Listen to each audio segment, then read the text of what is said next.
We're counting down the 25 things only kids who visited a small-town general store in the 1960s will ever truly remember. Back then, the general store wasn't just a place to shop.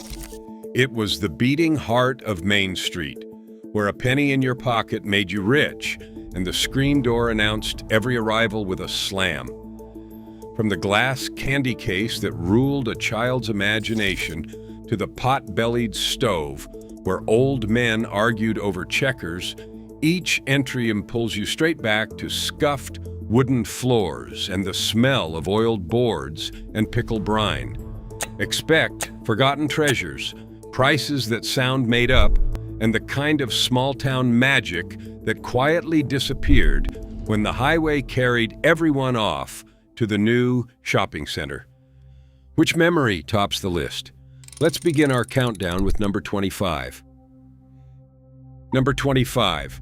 The hanging brass scale swung above the counter like a piece of kitchen jewelry, its round face polished by years of hands and weather. When you bought a half-pound of penny nails or a sack of dried beans, the storekeeper poured the goods into the scoop and watched the needle quiver toward the number. There was a small ceremony to it, a pause while everyone waited for the swing to settle. Kids leaned on the counter on tiptoe, chins barely clearing the edge, mesmerized by that trembling needle. The storekeeper would round down to be kind, tossing in one more handful with a wink. Nothing was sealed, weighed, or priced in a factory 3 states away. The scale was honesty made visible, hanging right there for the whole town to see. Today, the scoops and counterweights gather dust in antique malls, relics of a time when a sale was a conversation, not a barcode. Number 24. The community bulletin board hung near the front door, a tangle of thumbtacks, curling index cards, and faded church flyers. This was the town's nervous system before anybody dreamed of a screen. A hand-lettered card advertised a litter of barn kittens, free to a good home. Another announced the Grange supper, 50 cents a plate, all you can eat. There were notices for hay for sale, a lost hound answering to Duke, and the date of the next Saturday dance at the fire hall. Kids read it without meaning to, absorbing the whole town's business while they waited for a parent to finish gossiping at the register. A new card pinned to that board could change the week. The bulletin board was where the community talked to itself, one thumbtack at a time, in a town small enough that everybody actually cared who was selling a tractor. Number 23, the bolts of fabric and dry goods counter ran along one wall, stacked with calico, gingham, and flannel in colors that smelled faintly of starch, and the cardboard tubes they were rolled on. Mothers ran the cloth between their fingers, judging weight and weave, while the storekeeper measured against a brass yardstick nailed to the counter's edge. He would unspool the bolt with a practiced flick, snip a notch with shears, and tear the fabric clean across in a single satisfying rip. Kids hated waiting through this part, fidgeting against the counter while the grown-ups debated thread counts. But that same fabric became school dresses, Sunday shirts, and the quilt on the bed. A yard cost a fraction of a store-bought outfit, and nothing was wasted. When ready-made clothes filled the new department stores, the fabric bolts quietly rolled out of small-town life forever. Number 22. Nails, sold by the scoop, lived in a wall of wooden bins and divided compartments, each one labeled in faded pencil with a size only the storekeeper could decode. Penny nails, roofing tacks, wood screws, washers, and cotter pins, all loose, all sold by weight or by the handful. A man building a chicken coop didn't buy a sealed plastic package of 40. He bought exactly the dozen he needed, dropped into a small brown paper sack, twisted shut at the top. Kids loved plunging a hand into the cool, heavy nails just to hear them rattle until a sharp word sent them back. The hardware corner smelled of metal and machine oil, a serious place where fathers nodded over projects. That bulk wall vanished when everything got blister-packed and bar-coded, and the simple luxury of buying just what you needed disappeared along with it. Number 21. The oiled wooden floorboards announced your every step, groaning and popping underfoot in a language the whole store understood. Decades of foot traffic had worn smooth paths from the door to the candy case to the register, the grain polished dark by years of sweeping compound and boot leather. That smell was unmistakable, a warm mix of floor oil, coffee, leather, and the sweet rot of the pickle barrel, a scent no grocery store has carried since. Kids learned which boards squeaked loudest and stepped on them on purpose. In winter, the floor near the stove was warm through your shoes. In summer, it stayed cool and shadowed at the back. You always knew if someone walked in because the floor told you. When linoleum and fluorescent supermarkets took over, that living, breathing floor went silent, and a piece of every small town's soul went quiet with it. Number 20. The wooden Coca-Cola crates stacked by the door were as much furniture as packaging, their slatted boxes stamped with that famous red script. Empty bottles rode home in them and came back rattling for the deposit, an endless loop of green glass. Kids flipped a crate upside down to make a stool, a stepladder, or a fort wall. The storekeeper used them to prop the door, hold the day's deliveries, or display tomatoes from somebody's garden. They smelled of sun-warmed glass and spilled syrup. Those crates seemed to multiply in every corner of the store, behind the counter, out on the loading porch, stacked 5 high against the wall. They were sturdy enough to last a lifetime, and many did, surviving long after the store closed. Today, people pay good money for one as a decoration, never knowing it was once just the cheapest box in town. Number 19. The pickle barrel sat near the front, a wooden cask brimming with brine so sharp it made your eyes water from 3 feet away. A whole dill cost a nickel, and the storekeeper would fish one out with long tongs, or, on a slow day, let a trusted kid roll up a sleeve and grab his own. The pickle came dripping, cold and enormous, eaten right there on the porch with juice running down to the elbow. That barrel was the unofficial gathering spot, where farmers leaned and traded weather predictions and tall tales. The brine smell soaked into the floorboards and never left. There was something democratic about it. One barrel, one price, everyone reaching into the same brine. When pickles came packed in sealed jars under bright supermarket lights, the barrel lost its purpose and its crowd, and the porch grew quiet. Number 18. The brass cash register stood like a small cathedral on the counter, all ornate scrollwork and round number keys that took a real push to depress.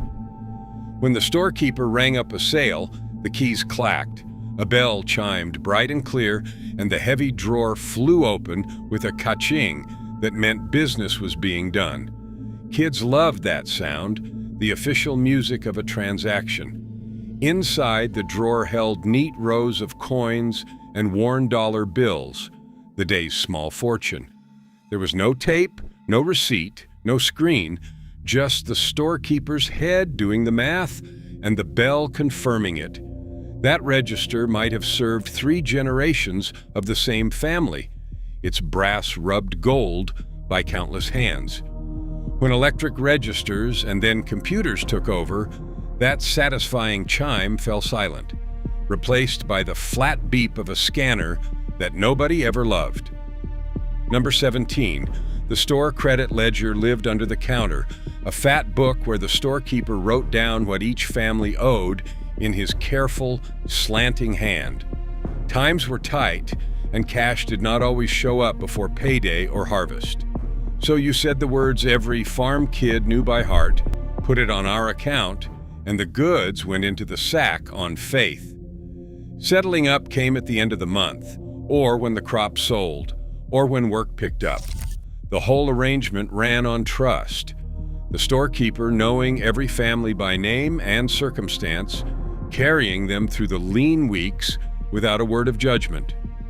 Kids understood, in a quiet way, that the man behind the counter was keeping them fed. When chain stores demanded cash or credit cards from strangers, that book of trust closed for good, and small towns lost a kindness that no bank ever replaced. Number 16. The Cracker Barrel gave us a whole expression and a place to sit while we used it. Soda crackers, sold loose by the scoop, filled a wooden barrel beside the counter, and a wedge of hoop cheese under a glass dome sat nearby, waiting for a knife.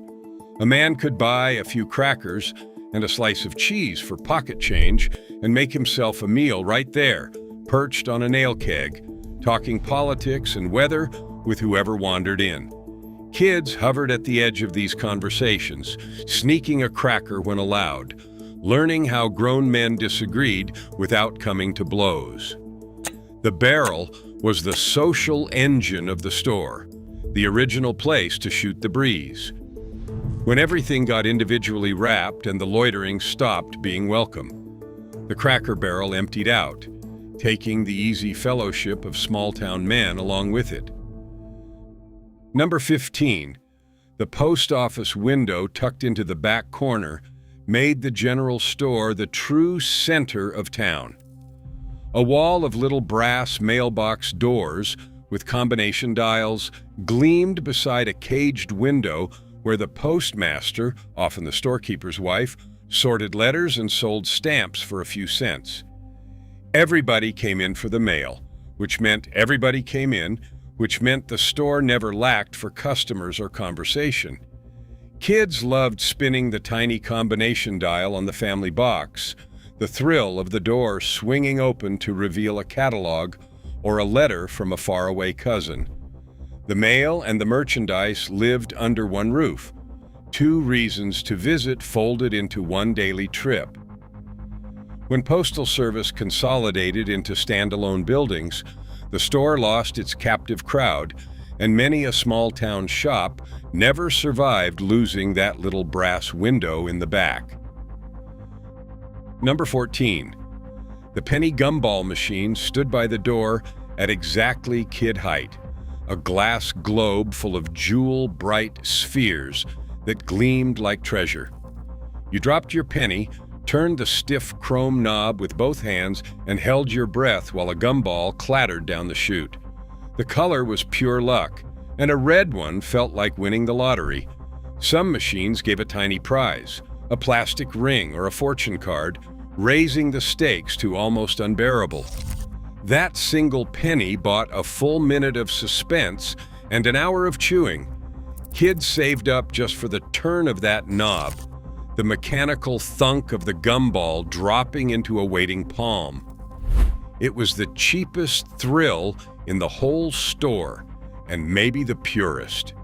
When pennies stopped buying anything and the machines went to a nickel, then a dime, that small daily gamble lost its innocent magic. Number 13. The comic book spinner rack twirled near the front, a wire tower crammed with bright covers, promising adventure for a dime, later 12 cents.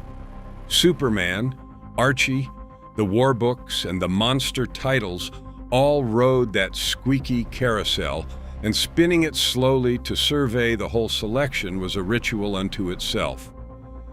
Kids would camp out beside it, reading as much as they dared before the storekeeper cleared his throat.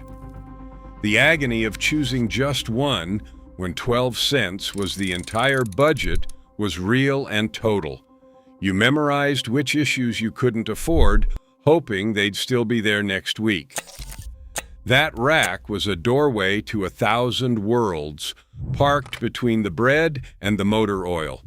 When comics moved to specialty shops and the dime price climbed out of reach, The squeak of the spinner rack faded from the corner store, and a cheap window into wonder closed. Number 12. Candy cigarettes and wax novelties filled the lower shelves of the candy case with treats no parent today would tolerate. Candy cigarettes came in real-looking boxes, the white sticks tipped with red, and kids pretended to smoke them on the walk home, blowing powdered sugar like winter breath. Wax lips turned a child into a clown. Wax bottles held a thimble of sweet syrup you bit off and drank, and candy necklaces got nibbled right off the string around your neck. There were wax mustaches, candy buttons on paper strips, and little tin shovels scooping powdered sugar. None of it made much sense, and all of it was glorious. A nickel bought a fistful of strange, sticky joy. As tastes changed and candy cigarettes fell out of favor for obvious reasons, those gloriously odd novelties vanished from the case, surviving only in the memories of kids who chewed the wax just to see what would happen. Number 11. Baseball cards with that slab of bubblegum came in a waxy paper pack for a nickel, and the whole world hung on what was inside. You pressed the pack to feel the cards, peeled it open, and there it was, the flat pink stick of gum dusted with sugar, hard enough to crack a tooth and gone sweet within a minute. But the cards were the real prize, a chance at your team's star or a hated duplicate of some utility infielder you already had 3 times. Kids traded fiercely on the store porch, doubles for wants, arguing values with the seriousness of stockbrokers. The gum stained the back card every time, and nobody minded. Cards got flipped, clothes pinned to bicycle spokes, and stuffed in shoeboxes that would later be worth fortunes or thrown out by mothers. That nickel pack was hope you could hold in your hand. Number 10. Returning bottles for the deposit was a kid's first paying job, an economy run entirely on empty glass. Every soda bottle carried a 2-cent deposit, and a determined child could comb the roadside ditches, the ball field, and the alley behind the diner to gather a sackful of riches. You hauled them to the store, where the storekeeper counted them into a wooden crate and counted coins into your palm. Suddenly you had real money, earned by your own enterprise, and it bought candy that tasted twice as sweet for being self-funded. The whole loop made sense. The bottle came back, got washed, got refilled, and came around again. Nothing got thrown away because nothing was meant to be. When throwaway cans and no-deposit plastic took over, that little roadside economy collapsed, and a generation of kids lost their first honest paycheck. Number 9. The red Coca-Cola chest cooler sat heavy by the door, its lid lifting to reveal bottles standing upright in ice-cold water that turned your hand red within seconds. You slid a bottle along the rack to the slot, dropped your nickel and pulled it free with a clink, then popped the cap on the opener, bolted to the cooler's side. The cap dropped into a little catch box, and the first icy swallow on a hot July day was as close to heaven as a dime store offered. The water was always colder than seemed possible, the bottle sweating instantly in the summer air. Kids dared each other to keep a hand submerged the longest. That cooler was a magnet on a hot afternoon. The whole town's thirst answered in one red box. When electric vending machines spat out cans behind glass, the simple pleasure of fishing a sweating bottle from the ice was lost. Number 8. The soda fountain turned the general store into a destination. A long marble or laminate counter lined with chrome stools that spun until a parent told you to quit. The soda jerk worked the levers and pumps, mixing carbonated water with flavored syrups to build a cherry Coke, a Green River, or a phosphate from scratch. A nickel or a dime bought a fizzing glass, and a little more bought a float with a scoop of vanilla bobbing in root beer. Kids saved their coins for Saturday, climbing onto those stools like thrones. The fountain was where you went after a ball game, after church, after a movie at the one-screen theater down the street. It was theater and refreshment at once, all built by hand behind the counter. When bottled and canned drinks made the soda jerk unnecessary, those chrome stools stopped spinning, and a whole social ritual quietly drained away. Number 7. Hand-dipped ice cream cones came from a frosty tub behind sliding glass doors, scooped by hand with a heavy metal dipper dunked in a cup of water between servings.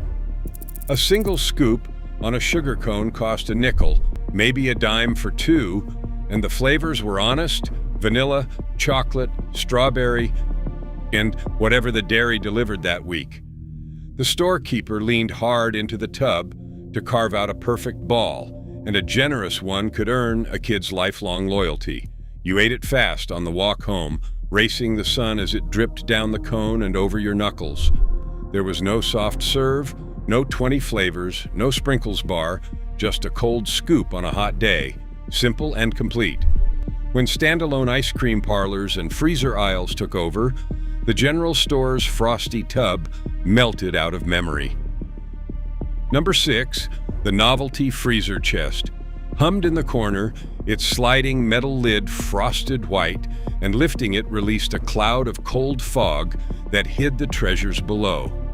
Inside waited popsicles in twin sticks you snapped apart to share, fudgesicles, creamsicles, and the mighty push-up that you thumbed slowly skyward as you ate.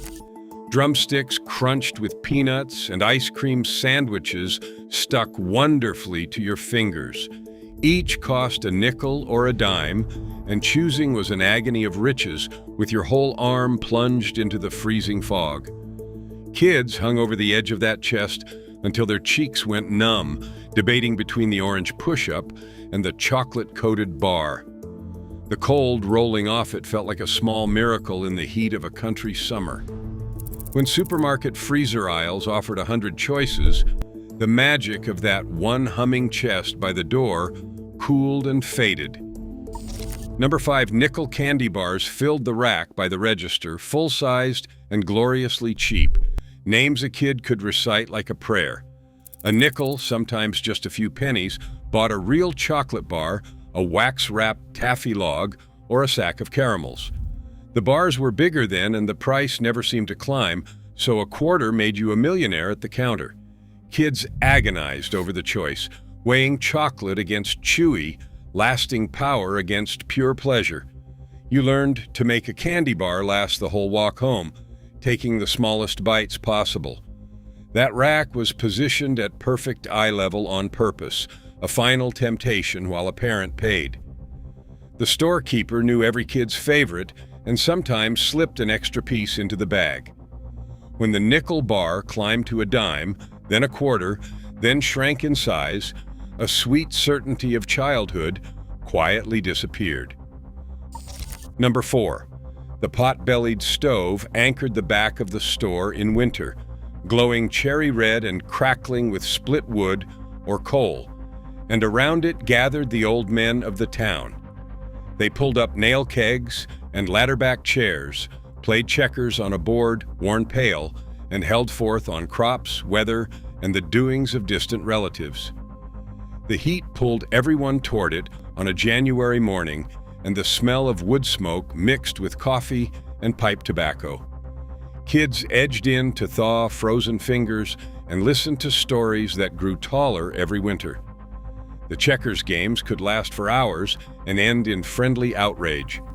That stove was the hearth of the whole community, the reason men found excuses to run to the store all season long. When central heating and quick errands replaced the long winter sit, the stove went cold, and the old men found nowhere left to gather. Number 3, the store cat ruled the place with lazy authority, curled in the front window, sprawled across the warm spot by the stove, or perched atop the cracker barrel, surveying its kingdom. It earned its keep hunting mice in the storeroom, but mostly it accepted petting as its due, tolerating every child who came through the door. Kids learned the cat's name before they learned the storekeeper's, and a visit wasn't complete without finding it and scratching behind its ears. The cat wandered freely among the canned goods and feed sacks, an institution as fixed as the floorboards. It got fed scraps from everybody and answered to nobody. When health codes and modern stores banished animals from the aisles, the general store cat lost its throne, and the simple comfort of a shop with a resident pet became a thing only the old-timers remember. Number 2. The screen door with the bread push bar announced every single arrival to the whole store. Stretched across its middle was a metal bar advertising a bread brand. It was the perfect height for a child's shove, and beyond it a spring stretched tight. You pushed through, the spring sang, and the door slammed shut behind you with a whap that everyone inside recognized without looking up.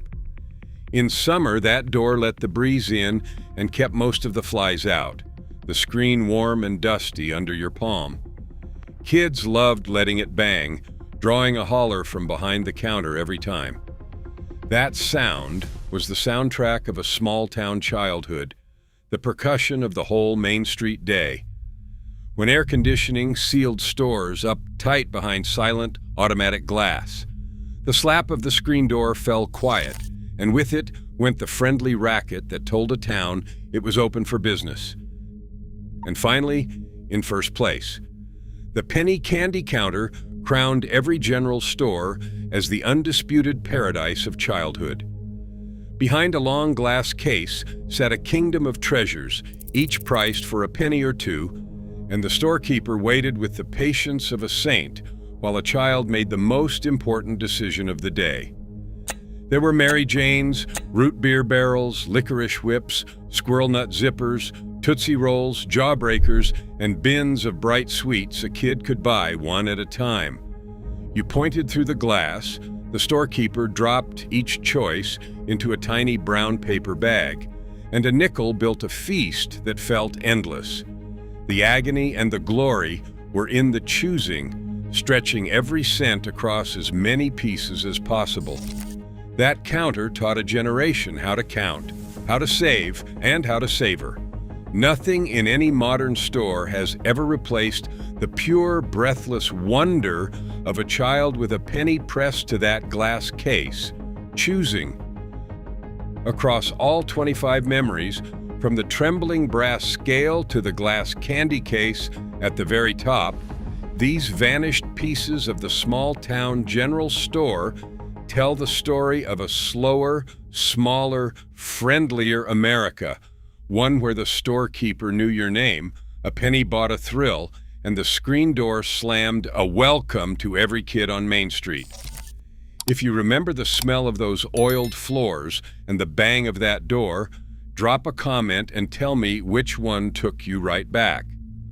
Those stores are gone now, but the memory of them never closes.